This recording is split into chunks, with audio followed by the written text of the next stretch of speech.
नमस्कार। Hello doctor कार्यक्रम में आप सभी दर्शकों का हार्दिक स्वागत, अभिनंदन। दर्शकों, आप जानते हैं हर सप्ताह नया विषय लेकर हम उपस्थित हो जाते हैं एक सजीव कार्यक्रम लेकर, और ये कार्यक्रम फोन इन पर भी आधारित होता है। यानी कि विषय से संबंधित अगर आपके मन में भी किसी भी तरह की कोई जिज्ञासा है, प्रश्न है, तो आप हमारे इस कार्यक्रम का हिस्सा बन सकते हैं। आज हमारा जो कार्यक्रम का जो विषय है वो है स्ट्रोक, या जिसे पक्षाघात भी कहते हैं, या फिर जिसको कि हम मस्तिष्क आघात भी कहते हैं। आप सभी जानते होंगे कि कल यानी 29 अक्टूबर को पूरे विश्व में मनाया गया वर्ल्ड स्ट्रोक डे, और इसको मनाने के पीछे के उद्देश्यों पर भी हम चर्चा करने वाले हैं। और स्ट्रोक कैसे होता है, क्यों होता है, और किस तरह से बचाव संभव है, बहुत सारी बातचीत हम करने वाले हैं आज के अपने इस एपिसोड में।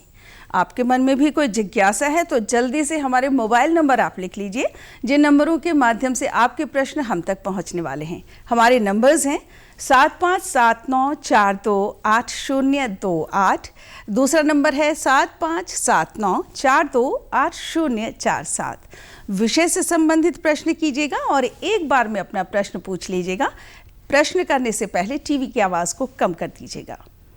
YouTube के माध्यम से अगर इस वक्त आप हमें लाइव देख रहे हैं तो आपके मन में भी किसी तरह के अगर प्रश्न हैं तो आप कमेंट सेक्शन में जाइए और लिख भेजिए हमें। कोशिश करेंगे आपके कमेंट के प्रश्न को अपने कार्यक्रम में शामिल करने की। ब्रेन स्ट्रोक, या जिसे हम ब्रेन अटैक भी कह सकते हैं, इस विषय में विस्तृत रूप से चर्चा करने के लिए आज हमारे साथ स्टूडियो में हैं देहरादून शहर के वरिष्ठ neurologist doctor Nitin Garg. Doctor साहब, बहुत बहुत स्वागत है स्टूडियो में आपका। नमस्कार। डॉक्टर साहब, जैसे कि कल ही हमने पूरे विश्व ने मनाया है world brain stroke day.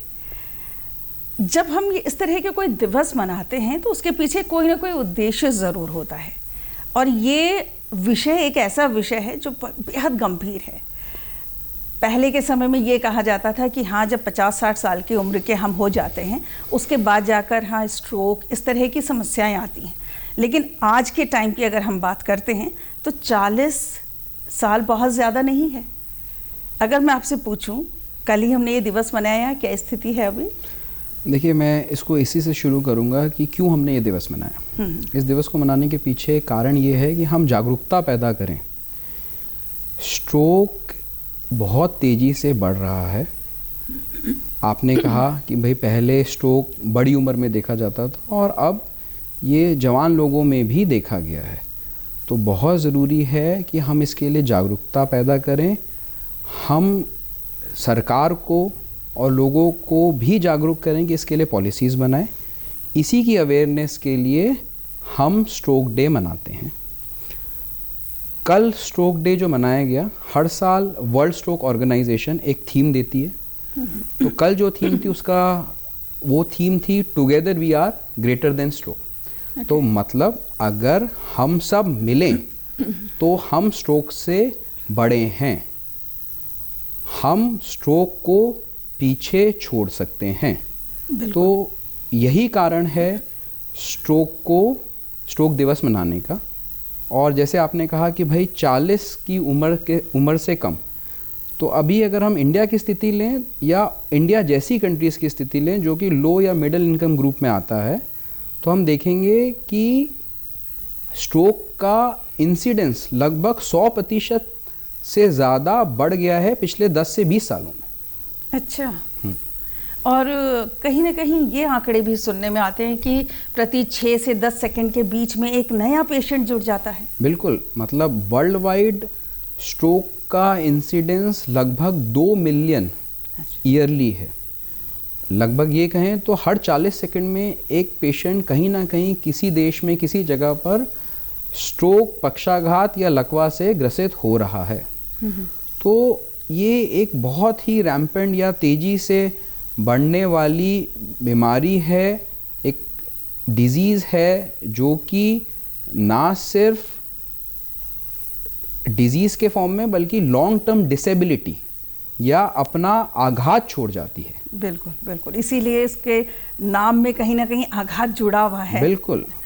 Doctor साहब, जैसे कि अगर मैं कहूँ स्ट्रोक की बात करूँ तो ये पूरी तरह से कहीं ब्रेन से रिलेटेड है, इसीलिए कभी इसको ये भी कहा जाता है कि हाँ, ब्रेन अटैक के नाम से भी इसको जाना जाता है। ब्रेन को अगर हम कहें तो एक सुपर कंप्यूटर समझा जा सकता है, तो सुपर कंप्यूटर के फंक्शंस के बारे में थोड़ी सी बात कर लें। हाँ बिल्कुल, देखिए ब्रेन हमारा मास्टर ऑर्गन है, सब कुछ ब्रेन ही नियंत्रित करता है।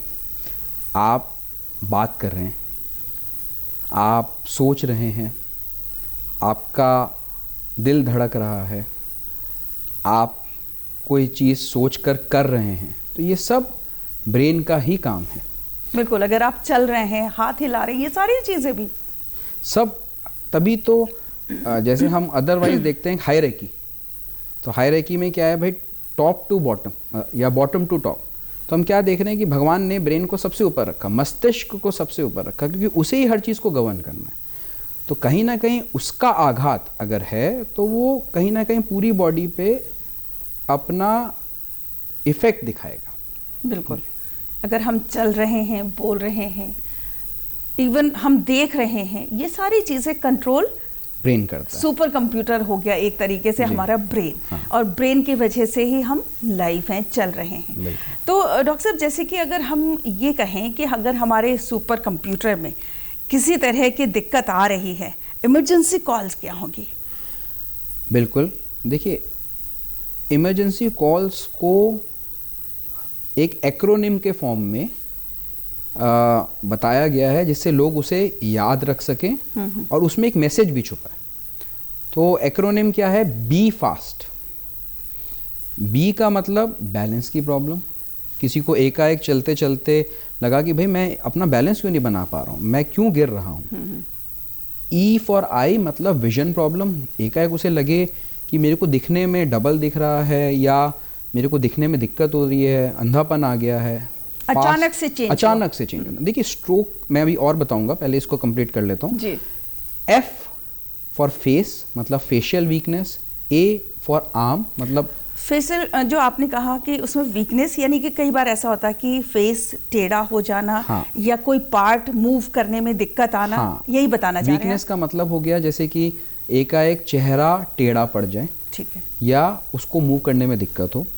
ए आर्म मतलब हाथ में वीकनेस, हाथ उठाने में दिक्कत आना। अच्छा, या जो नॉर्मल है अचानक से चेंज हो रहे हैं ये सारे फंक्शन। हाँ, अचानक से अगर चेंज हो तो हमें तुरंत अपने को अस्पताल में तुरंत दिखाना चाहिए, इमरजेंसी में लाना चाहिए। वहाँ आपकी विस्तृत जांच होगी और एक अप्रोप्रिएट ट्रीटमेंट दिया जाएगा।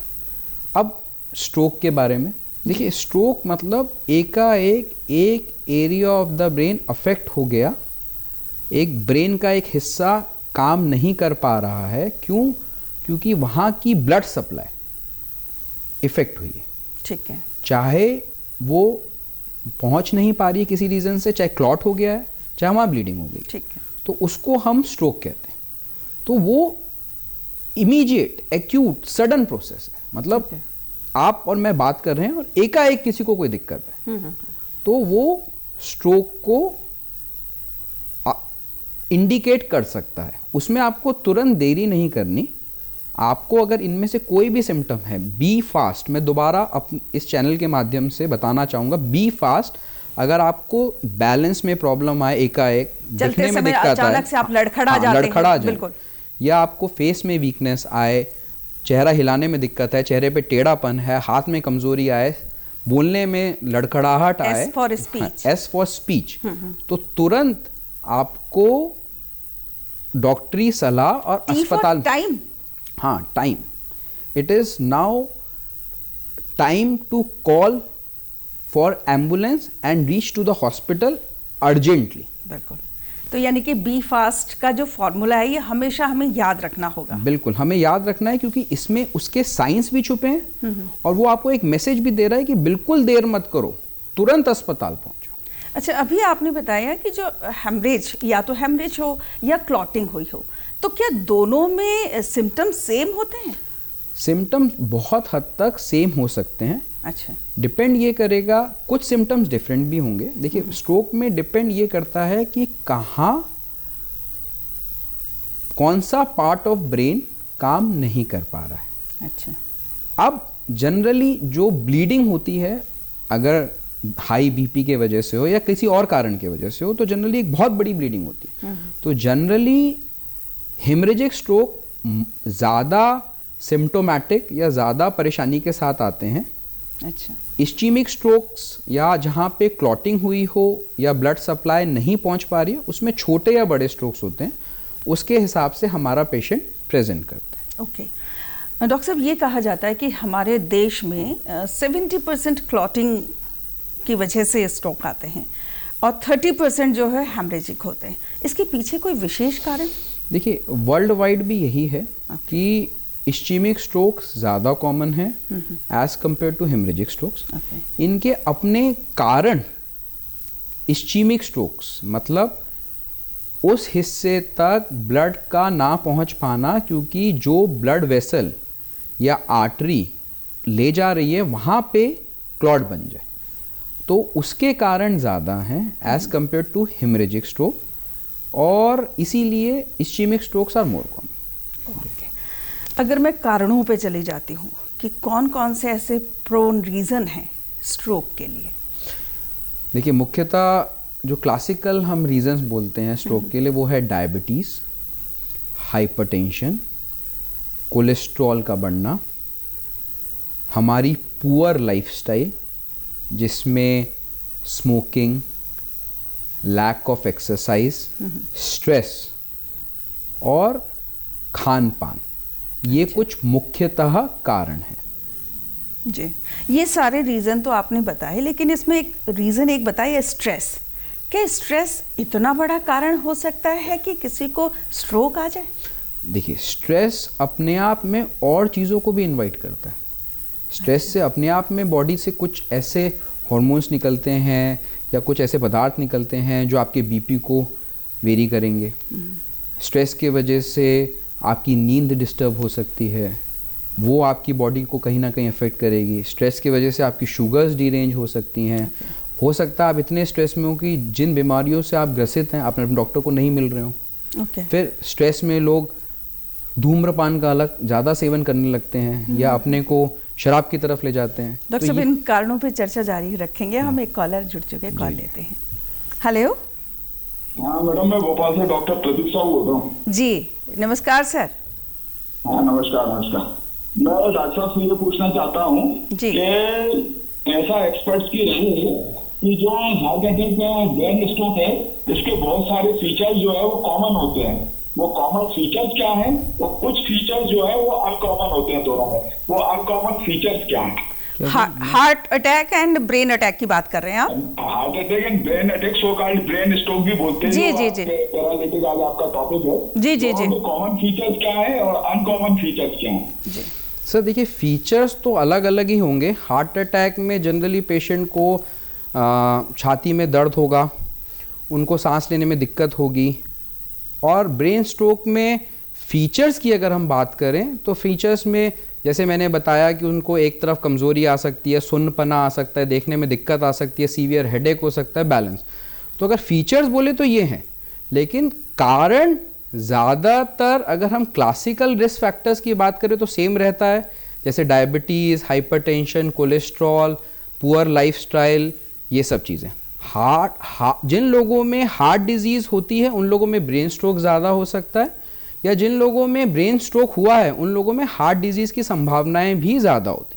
अब कुछ अलग अलग कारण में कुछ और डिजीज़ हैं जो कि हम कहें कि पर्टिकुलर ब्रेन स्ट्रोक के लिए, जैसे फाइब्रोमस्कुलर डिस्प्लेजियाज, जैसे स्निडन सिंड्रोम, जैसे सूजैक सिंड्रोम, जैसे मोया डिजीज। तो ये स्पेसिफिकली कुछ स्ट्रोक के अलग कारण हैं, लेकिन जो कि हमें हार्ट अटैक में नहीं देखने को मिलेंगे। जी, हमें उम्मीद है प्रदीप जी आपको प्रश्न का उत्तर मिल गया होगा। डॉक्टर साहब, हम चर्चा कर रहे थे कारणों पर। तो जैसे बीपी या उच्च रक्तचाप जिसे हम कहते हैं, आजकल लोग इतना सुनते हैं, इतना कॉमन हो गया, इसको बीमारी मानते ही नहीं। उन्हें लगता है ठीक है, ये तो सबको ही होता है।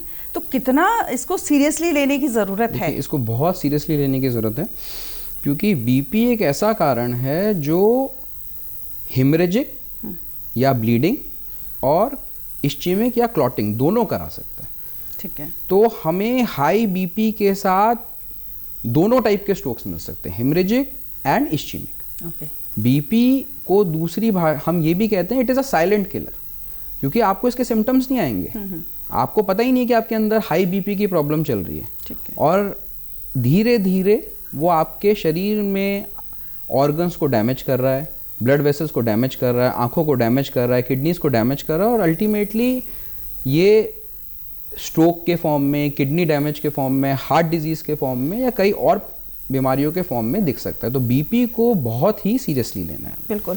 और जब डायबिटिक पेशेंट की बात होती है तो हम तो हब हो गए अब हमारी कंट्री। बिल्कुल, तो कहीं ना कहीं एक बहुत बड़ा रीज़न ये भी है। बिल्कुल, डायबिटीज़ एक बहुत इम्पॉर्टेंट रीज़न है। जैसे मैंने बीपी के लिए बोला, उसी तरह डायबिटीज़ के लिए मैं कहूँगा। और डायबिटीज़ एक ऐसी चीज़ है कि शरीर के हर अंग को प्रभावित कर सकती है। उसमें ब्रेन भी एक पार्ट है, और ब्रेन स्ट्रोक भी उसमें बड़ा कॉमन है।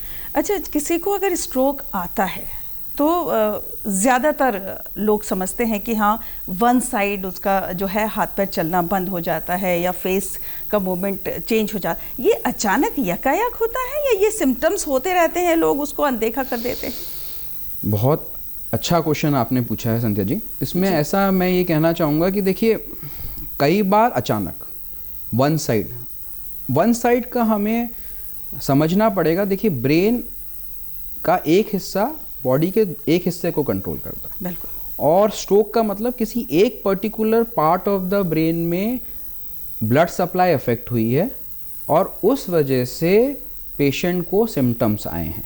तो कोई एक हिस्सा अगर अफेक्ट होता है तो दूसरा हिस्सा, अपोजिट हिस्सा, जनरली लेफ्ट को राइट, राइट को लेफ्ट कंट्रोल करता है, तो हमें देखने को मिलता है। ठीक है। अब इसमें कई बार कोई पहले वार्निंग हमें नहीं है, एकाएक बैठे बैठे पेशेंट को एक हिस्से की कमजोरी, चेहरे का टेढ़ापन आया। पर कई बार पेशेंट्स को सिम्टम्स आते हैं, वो बैठे बैठे बताते हैं कि थोड़ी देर के लिए उनका हाथ सुन्न हो गया था, फिर ठीक हो गया, उन्होंने डॉक्टर को दिखाया ही नहीं, उन्होंने कहा कोई बात नहीं, कमजोरी आई होगी। या वो अस्पताल आए भी, डॉक्टर ने उन्हें कहा कि भाई आपको दवाई लेनी है और ये टेस्ट कराने हैं, तो उनको लगता है कि ये तो जरा सा 10 मिनट 5 मिनट के लिए होता है, इसके लिए क्या इन सब टेस्टों के लिए जाना। तो हमें वहीं पर उसको रोकना है। ये भी अलार्मिंग बेल है। अलार्मिंग बेल है ये, बिल्कुल उसी तरीके से है जैसे हार्ट में एंजाइना है। आप एंजाइना पकड़ लोगे तो हार्ट अटैक से बच सकते हो, उसी तरीके से वो एक वार्निंग है। तो जिन लोगों को ये वार्निंग मिल रही है वो अपने आप को लकी समझें और तुरंत डॉक्टर के पास पहुंचे। क्यों? क्योंकि वो स्ट्रोक से बच सकते हैं अगर सही टाइम पर ट्रीट हों और सही तरीके से ट्रीट हों। इसलिए ही इस बार की थीम शायद together we are greater than stroke है। 90% of the strokes can be preventable अगर हम सही तरीके से उस पर अटैक करें। बिल्कुल। और मतलब ये समझ पाएं कि हाँ ये दिक्कत है, बिल्कुल, और इसको घर पर रहकर इंतजार न करें, किसी अन्य चीजों से ना जोड़ें, और इसको सिर्फ कमजोरी ना समझें। बिल्कुल कि अरे हाथ सुन्न हुआ है तो थोड़ा कमजोरी हुई होगी, अरे आवाज में दिक्कत आई, पानी कम पिया होगा। ये समझें कि ऐसा क्यों हुआ। एक बार जरूर डॉक्टरी सलाह लें, अपने को डॉक्टर को दिखाएं और फिर डॉक्टर को डिसाइड करना है। बिल्कुल, ऐसा ना समझें कि हो सकता है कि कमज़ोरी की वजह से आया है, या फिर बहुत सारे लोगों के मन में ये भ्रांति भी रहती है कि नहीं, अगर इस तरह से अचानक चक्कर आया है या हाथ में कोई कमज़ोरी है या पैर में, किसी अन्य रीज़न को जोड़ सकते हैं, लेकिन स्ट्रोक को कभी भी वो समझना ही नहीं चाहेंगे कि ये स्ट्रोक से भी रिलेट हो सकता है। हमारी ओपीडी में पेशेंट्स आते हैं, कल व्रत रख लिया था इसलिए हाथ थोड़ी देर के लिए उठा नहीं, या कई बार हम, ये तो ओपीडी की बात हो गई, वो इंटेलिजेंट पेशेंट हैं, वो मिलने आए हैं, बहुत अच्छी बात है, हम उनको गाइड कर पाते हैं। कई बार अपने रिश्तेदारों में, दोस्तों में सुनते हैं कि भाई कुछ ऐसा हो गया था, कल लंबा ट्रैवल कर लिया, सुबह उठे तो आवाज़ थोड़ी लड़खड़ा रही थी, 10 मिनट में ठीक हो गई, कभी बात करी और पता लगा बीपी देखा तो 200/100, शुगर्स हाईली अनकंट्रोल। तो इसको प्लीज़ नेग्लेक्ट ना करें। बिल्कुल। और सर, ये क्या जेनेटिक समझ सकते हैं हम इसको, अगर फैमिली हिस्ट्री है? हाँ, जेनेटिक फैक्टर भी स्ट्रोक में एक रोल प्ले करता है। जैसे आपने बात करी कि आजकल यंग लोगों में हो रहा है, तो अगर हम यंग स्ट्रोक से क्या डिफाइन करते हैं कि भाई अगर स्ट्रोक 50 से कम उम्र में है तो हम उसको स्ट्रोक इन यंग बोलते हैं। उसमें कहीं ना कहीं जेनेटिक रोल है, और जेनेटिक रोल बहुत चीज़ों में और भी है, जैसे डायबिटीज़, बिल्कुल, जैसे कोलेस्ट्रॉल में प्रॉब्लम, और अपने आप कुछ कंडीशंस ऐसी हैं जो जेनेटिक हैं स्ट्रोक से रिलेटेड। मैं फिर नाम लेना चाहूँगा, जैसे मैंने बताया था मोया या कुछ और डिजीजेस। तो अच्छा, आजकल ये भी सुनने में आया है कि स्ट्रोक के मामले में पहले महिलाएं थोड़ी सेफ थी, लेकिन आजकल जो आंकड़े हैं वो बराबरी पे चल रहे हैं। मैं तो यही कहूँगा कि भाई महिलाएं हर चीज़ में हमारे से बढ़कर ही हैं, लेकिन इस चीज़ में बढ़े अच्छी बात नहीं है। और आजकल लाइफस्टाइल महिलाओं में भी खराब होता जा रहा है। एक फैक्टर स्ट्रेस, अब वो वर्किंग वुमेन हैं, अपने लिए टाइम नहीं है, तो वर्किंग वुमेन हैं, अपने लिए टाइम नहीं निकाल पा रही हैं, फिर मल्टीटास्कर हैं, काम भी देखना है, बच्चों को भी देखना है, एक्सरसाइज सफ़र हो रही है, फिर कहीं कहीं जगहों पे हम देखते हैं कि स्मोकिंग हैबिट्स भी बढ़ गई हैं, मोटापा हमारे देश में बढ़ता जा रहा है, तो मोटापा भी एक कारण है। बिल्कुल, मोटापा तो वैसे भी बहुत सारे बीमारियों का घर माना जाता है। अच्छा डॉक्टर साहब, ये बताइए, जैसे माना किसी को स्ट्रोक हो गया है, उसका वन साइड अगर हम ये कहें कि हाँ पैरालिसिस हो गया है, तो क्या कितने जल्दी अगर उसको हॉस्पिटल पहुंचाया जाए, जो एक गोल्डन आवर की बात हम करते हैं, रिवर्स होने के चांसेस हो जाते हैं? आपके क्वेश्चन में ही आंसर है, गोल्डन आवर है ना, तो जितना जल्दी से जल्दी। देखिए गोल्डन आवर भी कुछ घंटों का है।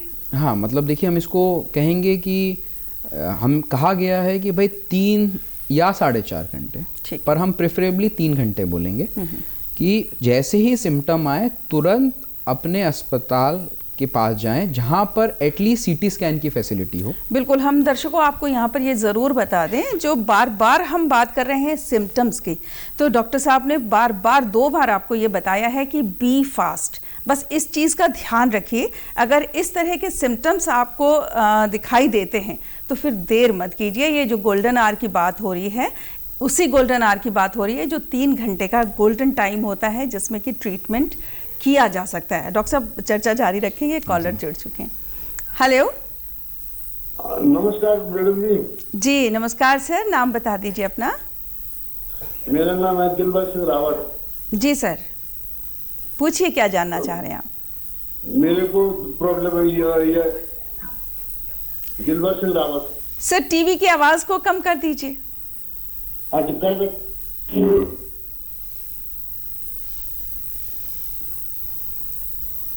हेलो सर, प्रश्न पूछ लीजिए एक बार में।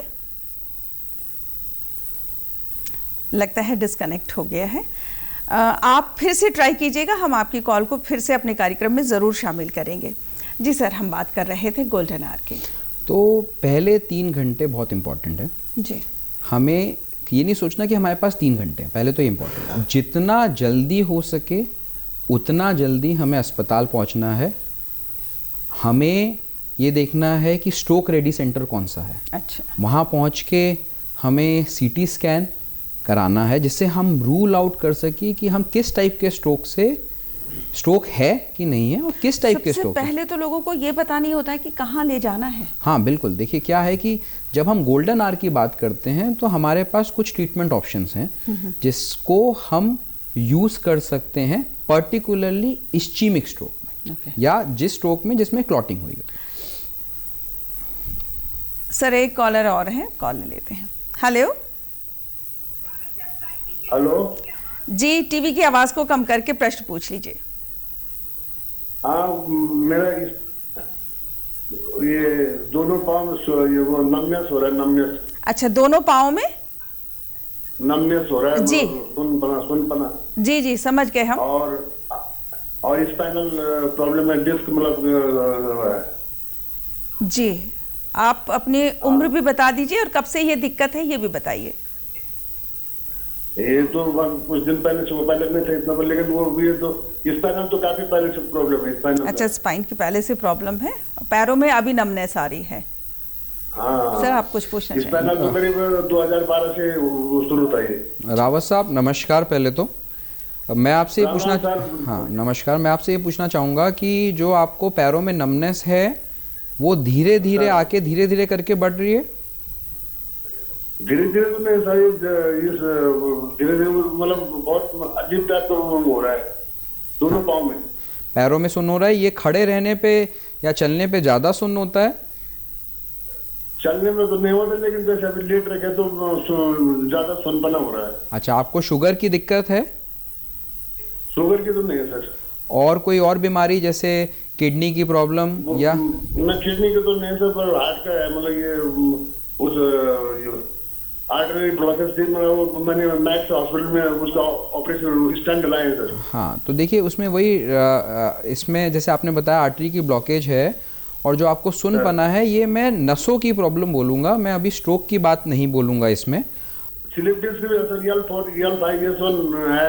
हाँ जी। डॉक्टर ने, न्यूरो सर्जन ने एडवाइस किया था कि इसका ऑपरेशन करना पड़ा। ऑपरेशन थोड़ा अधिक लोगों ने बोला कि नहीं करना चाहिए, बोला ये इसका बड़ा बहुत क्रिटिकल, बोला वेरी डेलिकेटेड ऑपरेशन।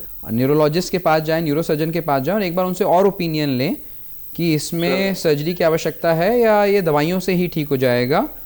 लगता है इनकी कॉल जो है डिस्कनेक्ट हो गई है। सर बातचीत जारी रखते हैं, एक कॉलर और जुड़ चुके हैं। हेलो हेलो जी, नमस्कार, नाम बता दीजिए जल्दी से। मैना वर्मा। हाँ जी, पूछिए, प्रश्न पूछिए। फालिस बाबर में। अच्छा, ये जानना चाह रही हैं शायद कि फालिस का कोई पक्का इलाज है, जी यही जानना चाह रही हैं आप? जी जी। देखिए एक बार जब फालिज पड़ जाता है तो कहीं ना कहीं वो एक डिसेबिलिटी या एक आघात छोड़ जाता है जी। अब सबसे पहले जानना जरूरी कि क्या कारण है और उसका हम ट्रीटमेंट करें जिससे दोबारा फालिज अटैक ना पड़े, और दूसरा कि जो अटैक पड़ गया है उससे जो हमें प्रॉब्लम आ रही है उसके लिए नेसेसरी ट्रीटमेंट, ना सिर्फ दवाइयाँ बल्कि रिहैबिलिटेशन, मतलब अच्छी फिजियोथेरेपी, अगर किसी को बोलने में दिक्कत है तो स्पीच थेरेपी, किसी को दिखने में दिक्कत है तो विजुअल रिहैबिलिटेशन, अगर किसी को बैलेंस में प्रॉब्लम है तो फिजियोथेरेपी विद बैलेंस एक्सरसाइजेस हमें करनी है। इसको ये मान के चलिए कि हमें अपने ब्रेन को वापस ट्रेन करना है, जो चीज़ हम भूल गए, जो चीज़ आघात के कारण हम नहीं कर पा रहे हैं, ब्रेन के दूसरे हिस्सों को हमें ट्रेन करना है, और उसमें ज़्यादा रोल रिहैबिलिटेशन जैसे थेरेपीज का है, साथ में दवाइयाँ।